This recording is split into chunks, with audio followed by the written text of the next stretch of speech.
Great morning mga idol. Ayan, so nag-stop over kami. Ayan, so gutom na. Ang oras po natin ay magdalas-dos na ng hapon. Wala pa kaming kain. Pero ngayon kakain na kami. Ayan, power. Great morning. Nandun na yung dalawa. Nag-order na. Ayan, so punta na tayo doon. Alright.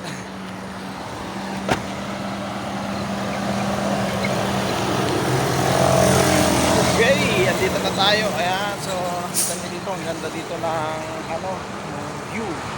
Okay.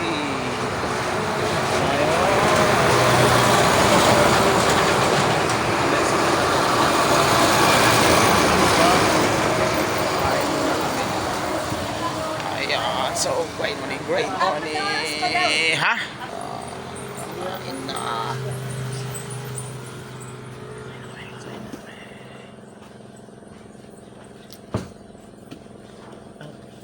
Walang ulam dyan.